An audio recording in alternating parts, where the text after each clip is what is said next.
You can support the Dungeon Masters Dojo in some very simple ways. Be patronizing, like Lou, and become a patron on Patreon and unlock exclusive patron content. Or if you're like Scott and long-term commitment is an issue, you can buy a Sasaki, shop our merch page for DMD swag, or use our Drive-Thru RPG affiliate link next time you shop Drive-Thru RPG. Or visit us on the web at thedungeonmastersdojo.com. There, you'll find links to all the above. Don't forget to email us and say hello. Thanks for listening. Greetings and salutations, my fellow DMs, GMs, referees, judges, game operation directors, and all the other varieties of storytellers. This is your DM, Bill. And I am your DM, Scott. And I am Lou. It's our first con with the dojo this week on the Dungeon Masters Dojo. Let's talk about the con. Yeah, we went to a convention, didn't we, Bill? Yes. And Lewis actually came on the second day. Did a cameo. He did a cameo. He popped in. He came for a game and was like, well, you guys were right. And unfortunately, we didn't get that recorded to save because Lou never says that. Because he didn't say. I just said this was a good game, is what I said. You said you Exact guys were right. words. Next year, I'm going to go for the whole thing. We went to, of course, it was Rising Phenix Game Con out in Milford, Massachusetts, and we stayed in the luxurious Doubletree Hilton. And we ran games. We ran games. We played games. We played a really, really enjoyable game with this fellow named Pigeon. He is not a what are the people that like are into birds? I don't know, but he's not one of them. That was his call sign in the Air Force. Ornithologist? Yeah, maybe. Yeah, Maybe. it sounds right. Yeah, I don't know. Yeah. What the hell do I I'm know? probably wrong, but I got to look it up. a lot of people don't know any better, and they'll believe me. But he's not an ornithologist. He Yes. is a very talented game master. Of course, we played Powers and Paragons. Yes. And I got the rule book. I enjoyed the game so much.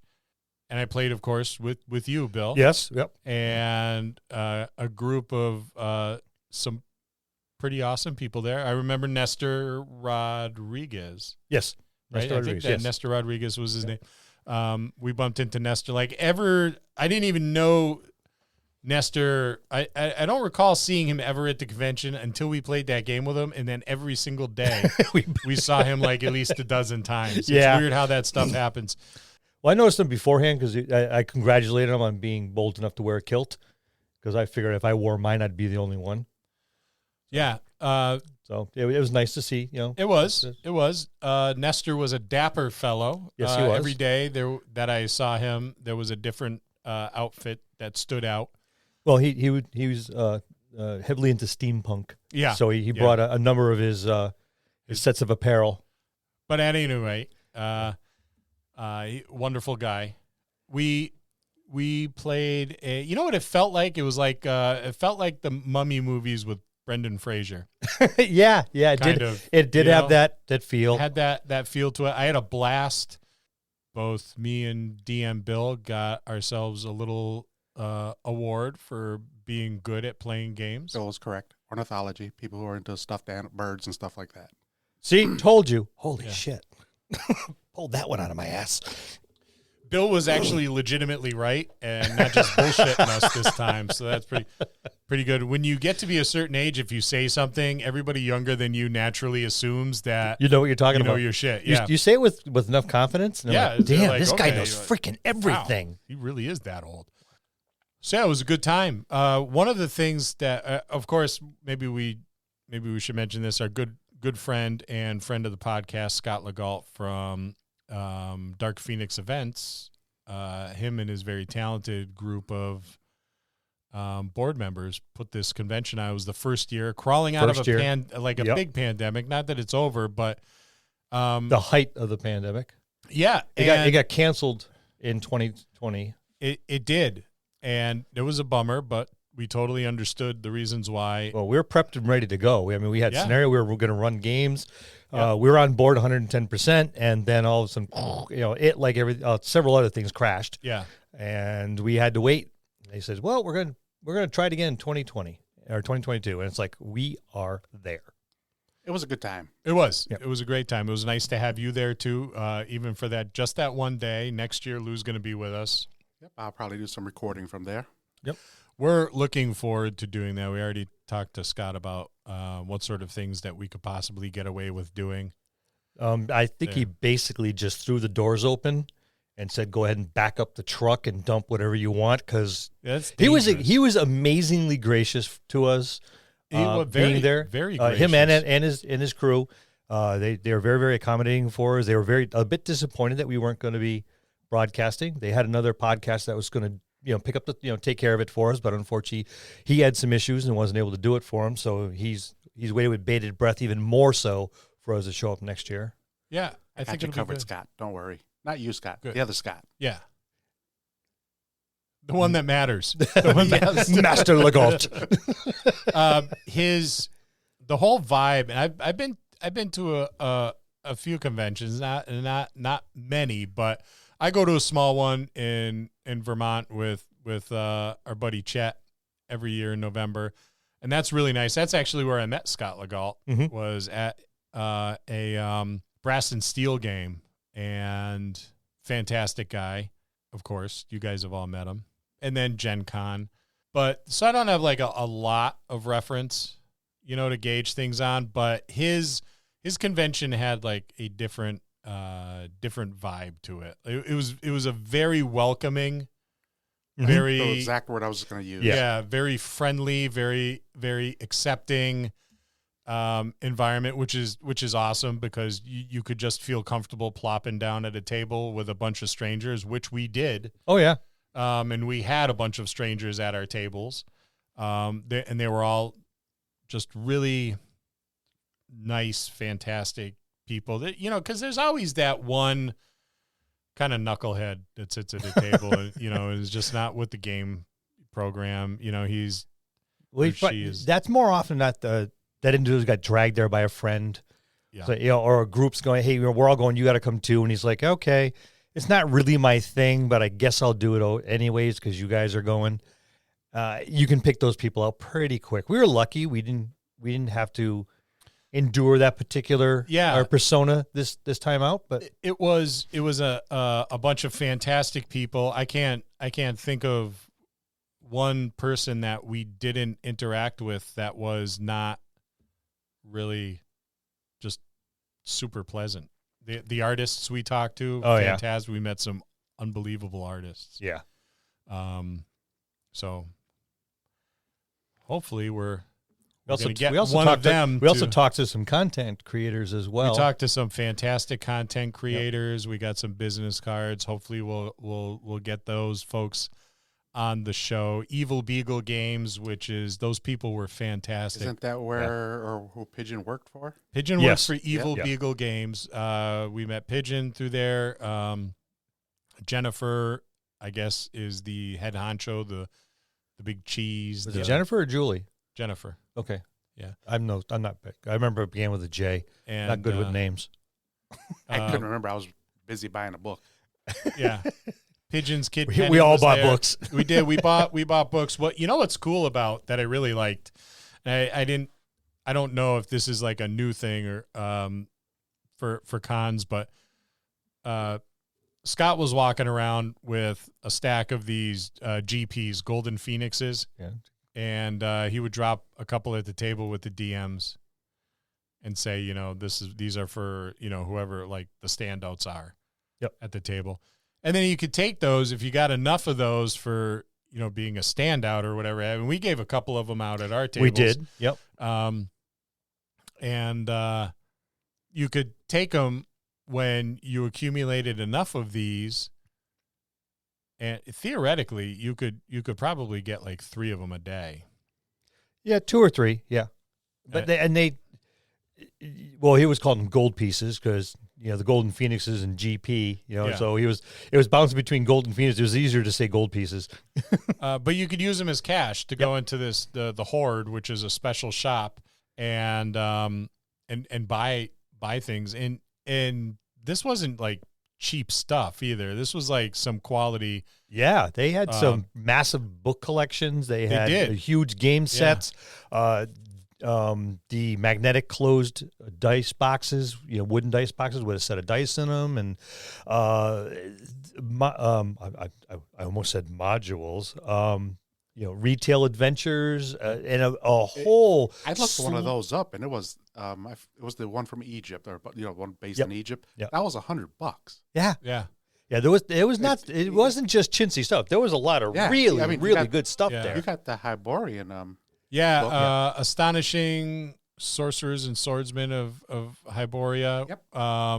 Who was it? Dave from Retro RPG Reviews had a game going on Sundays. It was a long distance game, on I forget what platform he uses, but it's a pretty cool platform. Vorpal board, yep. Yeah. And Scott was actually playing in that, and I really wanted to play in that game, but I work every other Sunday, and I work overtime because I'm an overtime whore. And if it's there, I'm going to grab it because it helps support my RPG addiction, and it's worth it to me.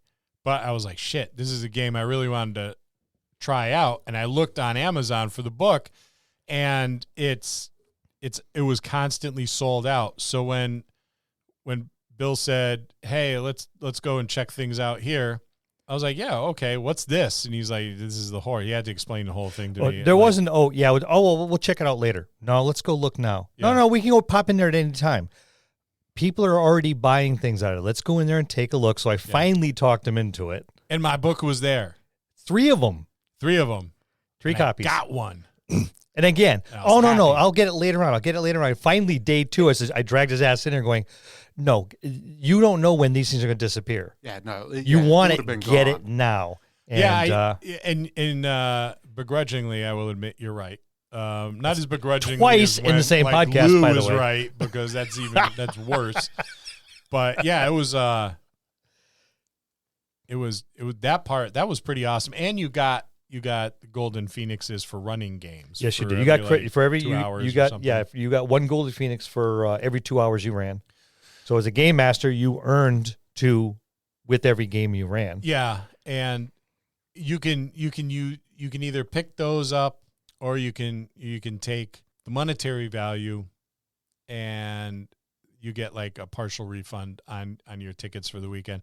So that's one of the things that I thought was really cool. Was it is the first time I've ever run at a convention, so I don't know what the other ones are like. But it's really cool that it's a relatively new concept. Yeah. Some conventions I've done, and I haven't been one in like 20 years, but back in the day I was at 12, 14 a year. And a lot of them I ran, a lot of them I played, a lot of them I did both. And there was nothing like that. A lot of them would reimburse you if you game mastered a certain amount of games, you would get your money back. But that's the closest I've gotten to something like this. I think the Horde was an absolutely fantastic idea. I loved it. And it was one of those situations where they showed you your value as someone who's coming into like their convention and offering to run games, right? Because anybody could go to a convention and play games, right? I mean, that's fun, right? But you can't play any games unless you have game masters to run the games, right? So I think they really did a good job of placing value on their game masters that came in to run games. I think the value was there for everything. Like I said, I've never been to a con, but I've heard people say when you go to a con, you pay to get in, and then you pay to play at certain tables. For me, I got to pay to come in, and I could play, as long as there's openings, I could go to any table and play. Yeah. I like this now. It made sense. Yeah, it does. And I don't know, the whole feel of that convention was one that gave me like a really good feeling going in, and then like leaving. I was like, the ride home with Bill, we were talking about, well, next year let's do this. Let's try this next year. Let's try, we already started laying groundwork. Yeah, I think we all have, because I got plans for next year too. Right. So if you were there, awesome. Go back next year, because before we left, we asked, I said, did you do well enough that you're going to do it next year? He said, yeah. As a matter of fact, they already put the dates out to the people that we're already there this year. If you're thinking of running games at a convention, I would say this is probably the best convention to get your feet wet with running games. They really do. I don't want to say coddle. They nurture your game Yeah. masters. They do a really good job of being very, very inviting and very inclusive with the game masters because they know that's it. Otherwise, it's just you go there and you buy stuff from the vendors and you leave. It's a miniature mall. Yeah. If you don't have the games there, because that's the highlight of everything. Featuring new game systems, featuring the OSRs, featuring a lot of the old stuff that people say, no, I'm running second edition. I'm running basic D&D. I'm running this. I'm running that. So you can run into all these things. Yeah, we had, which was really cool to see. We had Adventurers League, and what's the Pathfinder one? What is that? Pathfinder. Pathfinder? No, but Pathfinder's got like an Yes, I know, Adventurers yes. League. I forget what it's called. And then there were a couple AD&D games. Yep. And second edition. So it was nice to see the new and the old and kind of in the same venue. And the location was great. I mean, it's right off the highway. It's a nice hotel. Real easy to get to. Yeah. And I mean, I'm not going to give actual numbers. I know the actual numbers, but I'm not going to give them to them because it's none of our business or theirs.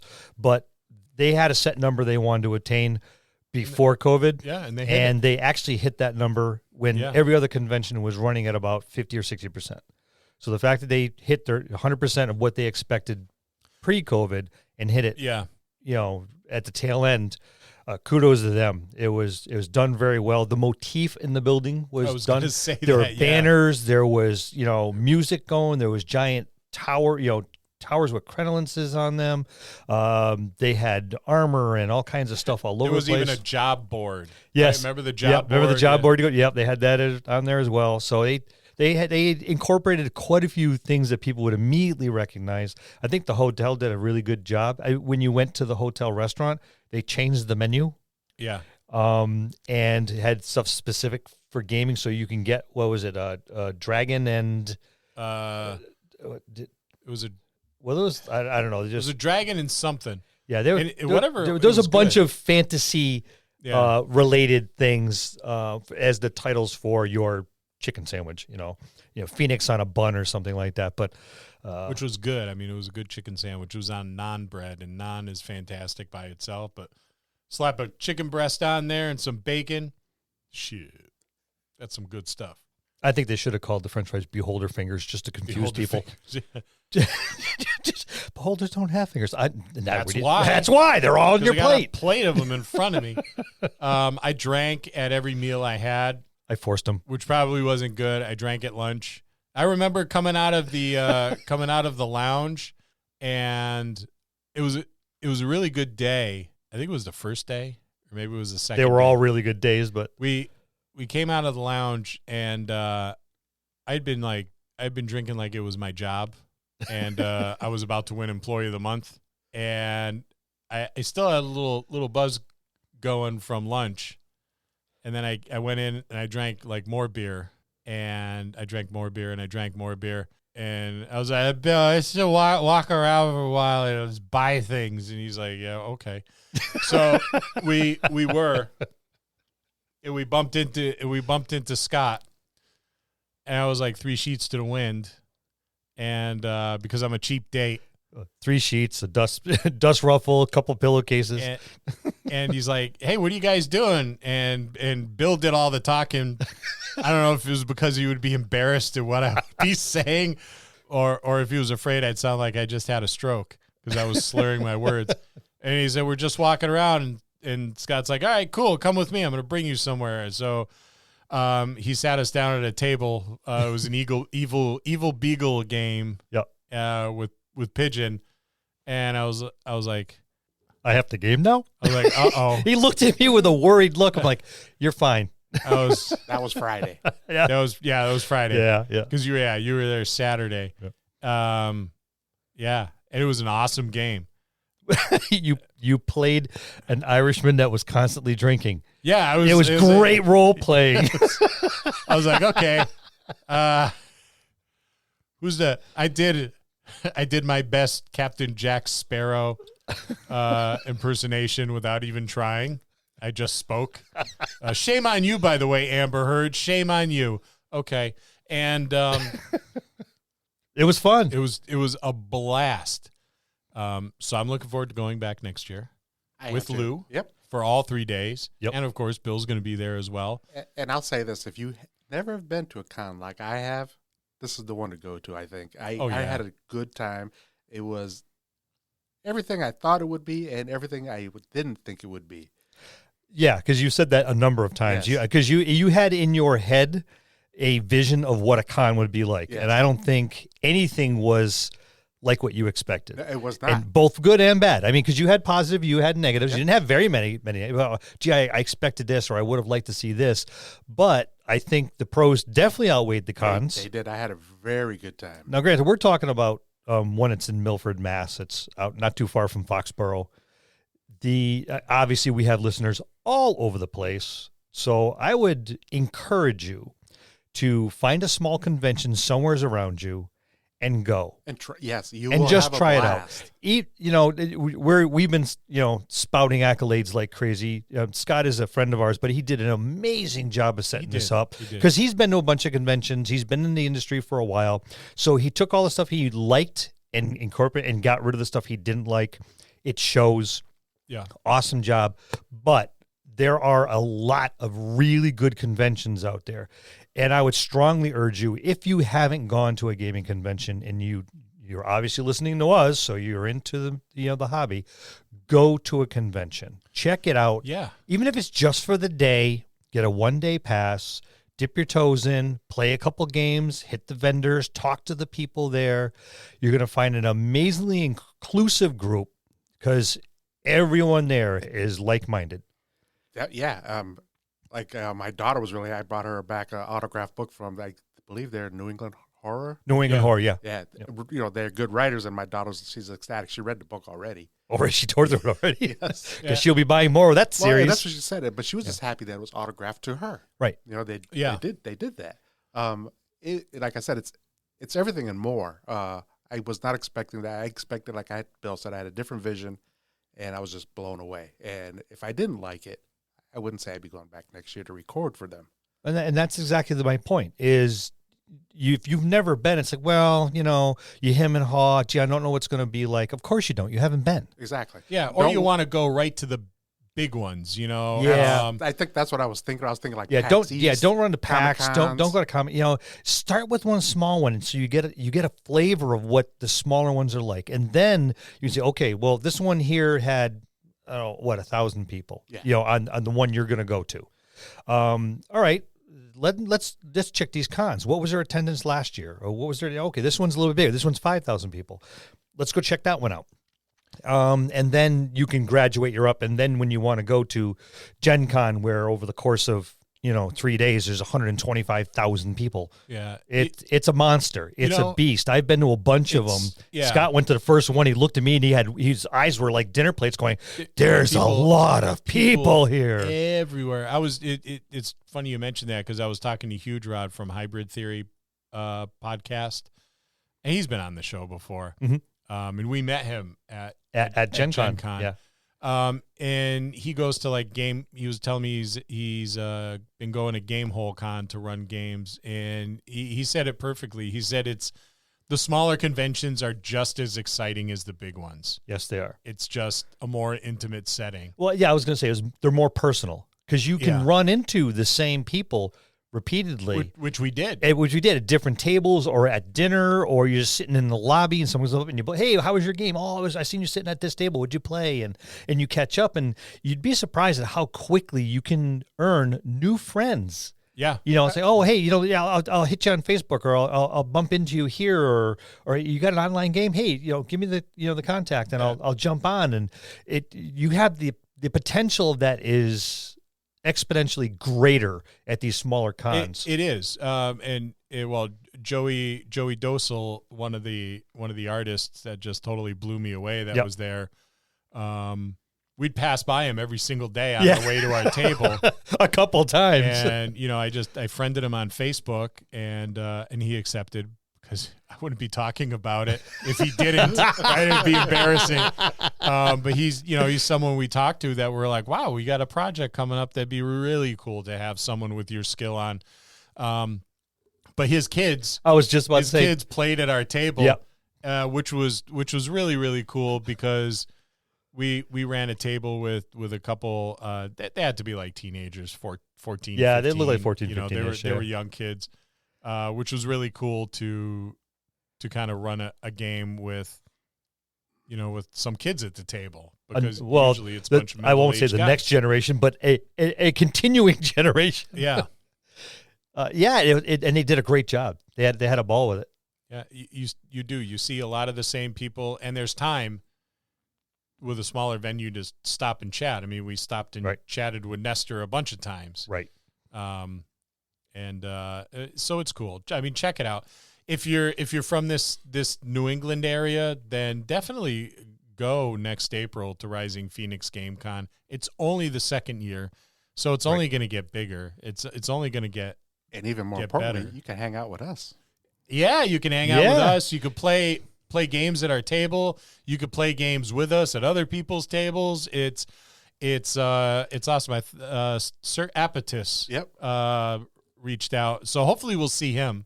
Yeah. One of these years. I think he's semi-local. He's pretty close to us. He's not far from there. Yeah. So that definitely check it out. They're on the web. RisingPhoenixGameCon.com. I do have one statement before we have to go. What's that? Remember the Embers. Remember the Embers. Remember the Embers. Bill gets it. I get it. You beat me to it, too. And that's our first con with the Dungeon Masters Dojo. See you next time in the dojo.